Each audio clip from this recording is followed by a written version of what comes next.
Author study.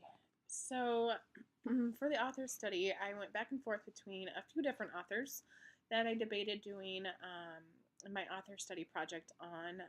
First, I was thinking Christopher Paul Curtis, who did the Bud Not Buddy series. It was always one of my favorites to teach in the classroom. And then I looked at several other authors as I came across new books and different things like that. And I ended up landing on one author by the name of Laurie Halse Anderson.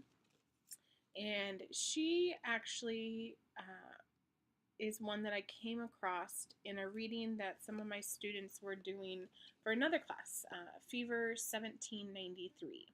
And Fever 1793 is one of her award winning books that she has written that's in her historical fiction genre. But what I liked most about Laurie was that she actually has written a variety of books in a few different categories and has done extremely well in all the categories, in my opinion, that she has written. So, Laurie Halse Anderson, of course, writes historical fiction. She writes the Fever 1793 book that the students in middle school are reading as one of their units. And then she also writes the Seeds Amongst America, or Among American Seeds of America, which is a trilogy, and I did my historical fiction timeline on the book Chains that she wrote as well. So, in that particular genre, she's very well versed. In fact, I learned when I did a little bit of researching about her that she started out as a journalist and was really into informational books. So, she did a lot of writing about informational topics and things like that to start her journey. In fact, her very first book published was a book called Nadito Runs, and it was published in 1996 about a boy that had to run back and forth to school in another country in order to be able to go to school. And she did that based on real life things, not an informational book, but another historical fiction book, except it's a children's book with illustrations and such. The other category that Laurie writes a lot in is young adult novels, realistic fiction, and she really tackles some hard issues with her realistic fiction. Some issues that really go after tough topics for teens and teens that have gone through some different things, from anorexia to prom, to having to deal with things that have happened in the past. And then one of her most well known books that I'm going to read just a little bit out of today called Speak. And Speak is one of those novels that really put her on the scene as an author. In fact, it's also been made into a movie, and this is one that you could read the book and then have the kids watch the movie. But the problem is, you want to make sure it's with the upper kids because there is some pretty explicit content in this book.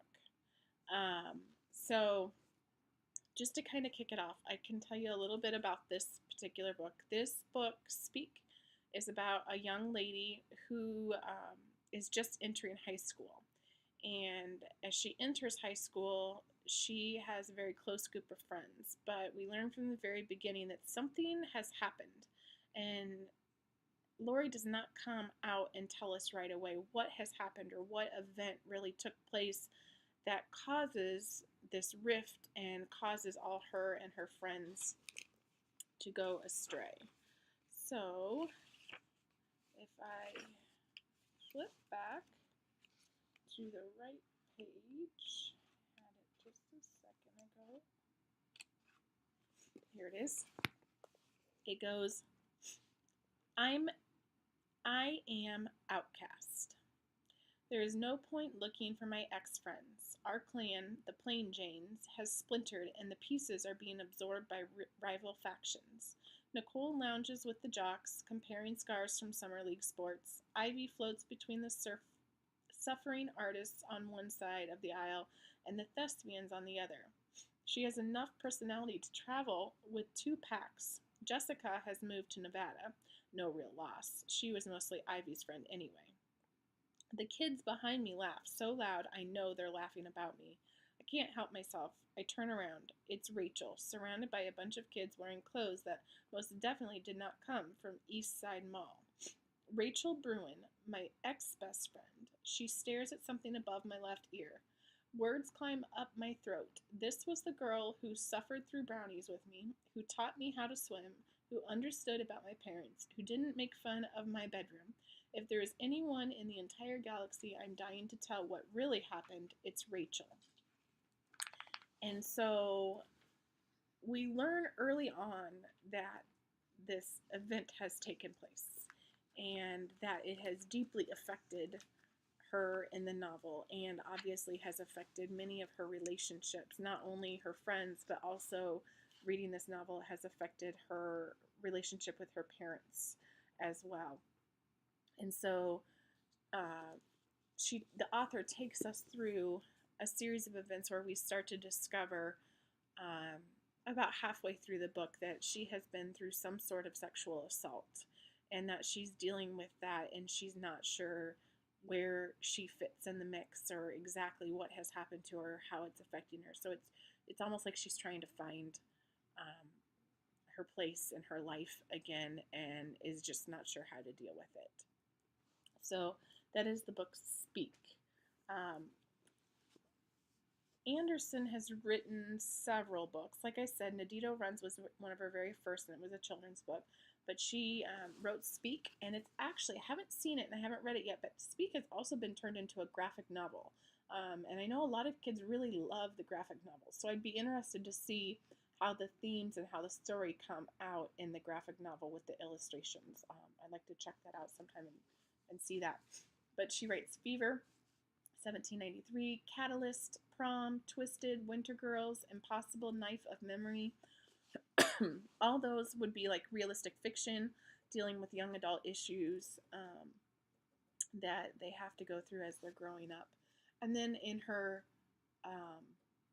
historical fiction series, she's written Chains, Forge, and Ashes. So Forge is the second book. I've already read Chains, but I've checked out Forge to see what happens to Isabel and Curzon.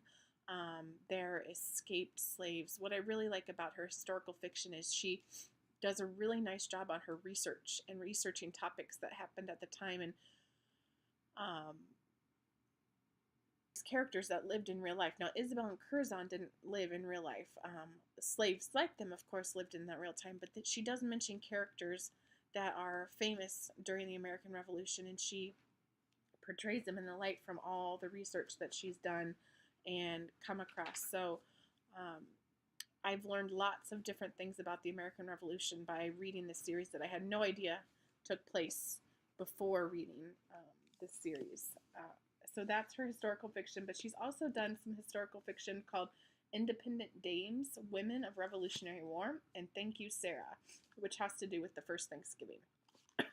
So it seems like she seems to be kind of as an expert on the Revolutionary time period. She likes to write about that time period, so it'd be interesting to see if she chooses any more time periods and writes about them as well. So Laurie Halse Anderson, historical fiction, young adult realistic fiction dealing with troubles that teens go through and getting into some really sensitive topics. Depending on what you're looking for and what you want to teach, you can go a lot of different ways with her works. Thanks for watching.